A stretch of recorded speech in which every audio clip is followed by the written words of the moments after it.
Here, this is me, a guy whom all girls are dying to have. The guy who can make anyone, yes, anyone, may it be a girl, a boy, or even a lesbian, fall in love with me in just one glance. People think of me as someone hard to reach. I'm the definition of perfect in everyone's eyes.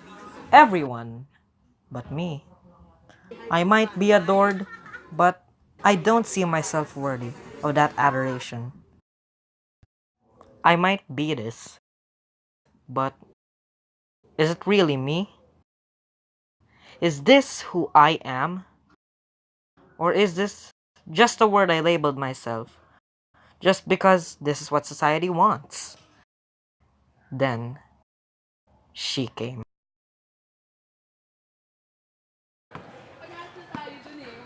No, this isn't a love story.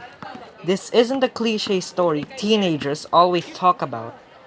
Our story is different. She's different.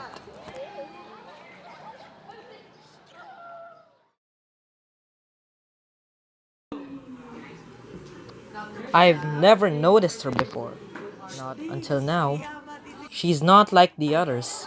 She's unusual, but people like her. She acts weird and does things girls don't. She wears uncommon clothes that seem unwashed. She doesn't like boys. She likes girls. And yes, she's a lesbian. And I envy her. I envy her for that sense of braveness she obtains. I envy her for being open. I envy her for being who she really is. Something I can't do. That one thing that I cannot possibly do. Because of that thought at the back of my head that keeps telling me that I can't, that I shouldn't.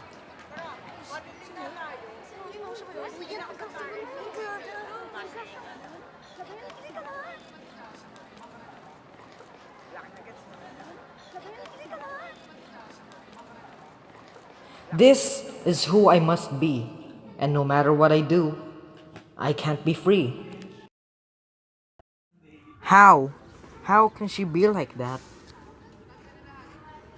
How can she be so proud of being unusual, so out of society's norm?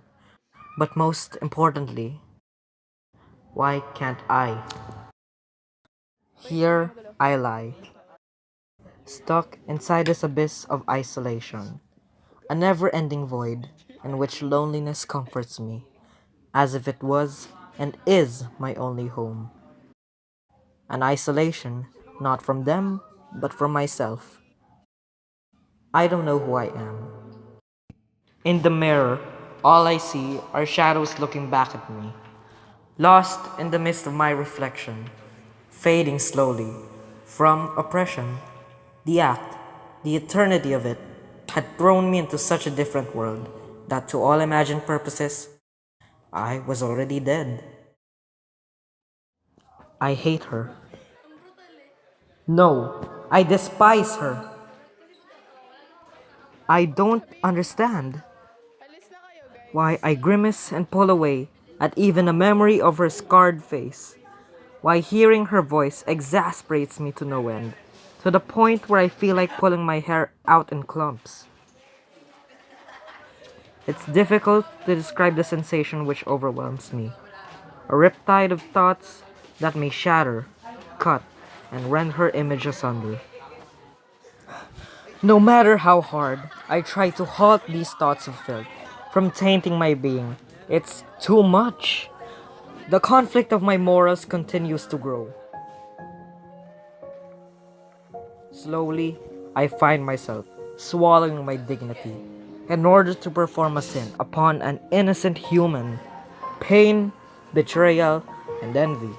Now, it's too late to go back. Now, it's fate and time's turn to play their part in this labyrinth of tangled thoughts.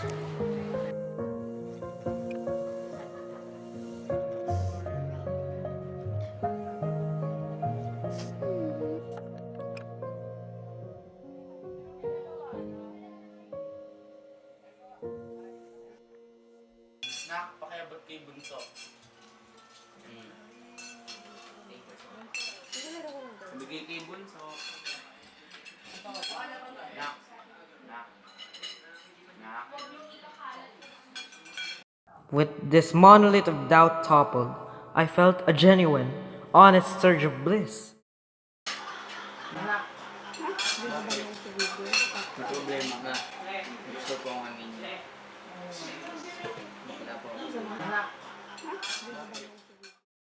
Accompanied by tears of utter shock. However terrible my image in society may be, it couldn't possibly matter. I was certain now that I am strong and I can brush everything aside. And so, with a genuine smile and a tired laugh, I came down from my pillar of self deprecation as the labyrinth of tangled thoughts slowly unraveled.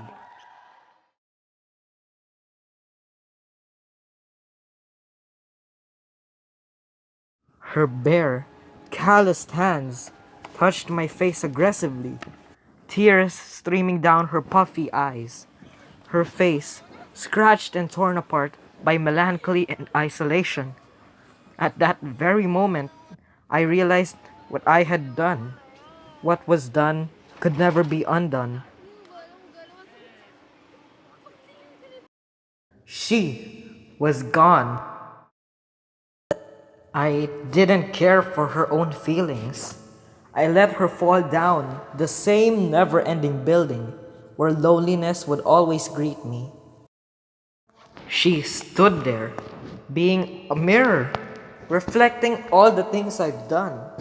I saw myself in her, crying, begging for help.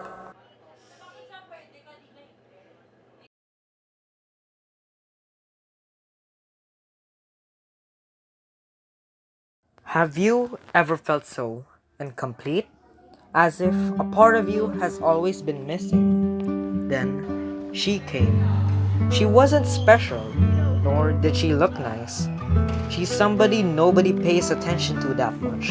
But when you do, you'll see every little thing that is worth cherishing. Despite that she was different, she was like the moon. So lonely, so full of imperfections. But just like the moon, she shined in times of darkness. She made me feel complete. She made me feel different, exquisite emotions. And just seeing her smile is enough for me to continue being who I am. She is my comfort, my sun, and my air. My justice, my warmth, my home.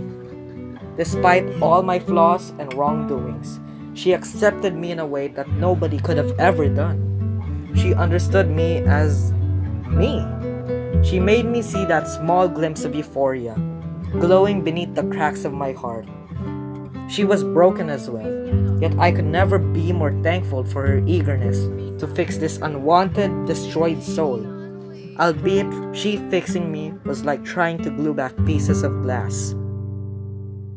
And now, here we are. Matters resolved, conflicts ended, and lives content. I looked so far, but in the end, it was just here all along. It was always right here, right in front of me.